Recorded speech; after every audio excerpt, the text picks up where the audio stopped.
Hemen mozioan badaude puntu batzuk, gu ez gaudenak ados eta pixkat labur-labur saiatuko naiz esaten zertan ez gauden ados. Eta gure ustez, zuek ere ez zenukete ados egon behar. Ze esaten dian gauza batzuk ez dira zuzenak.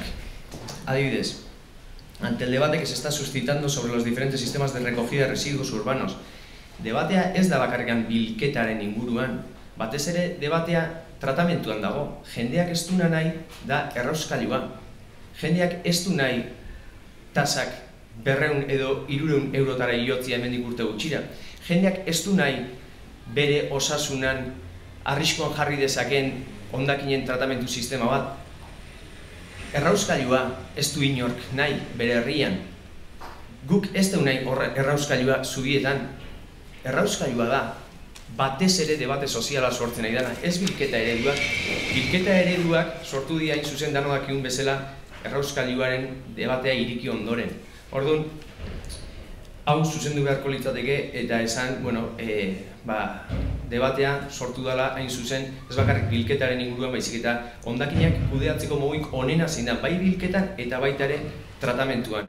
Zergatikan ez esan argi eta garbi hau dela errauskailaren aldeko mozio bat. Zergatikan hitza iskutatu. Zergatikan gero esan no a las moratorias, pero moratorias sobre qué? Hitza iskutatzeko joera bat dago.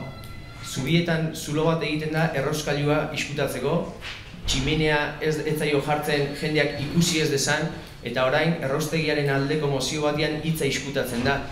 Ze politika egiteko modu da hori?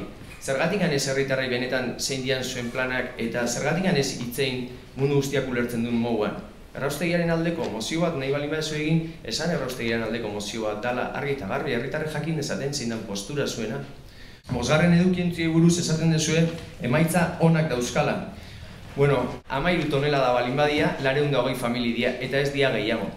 Orduan, da sistema bat frakasatu dauna, da sistema bat oso garestia, da sistema bat errauskailua espaleo eta kamuflaje kanpainak eta makillaje kanpainak egin beharko ez bazen ituzte kendu egingo zenutena inefikaza dalako, garestia dalako, aizia jasotzen aizaztelako organikoaren ordez, familiek ez dutelako egiten, ez dira apuntatzen eta apuntatzen dianak ez dute egiten, orduan, horrela 13 tonelada jaso eta esatia efikaza dala, da propaganda, baina ez da datuetan eusten.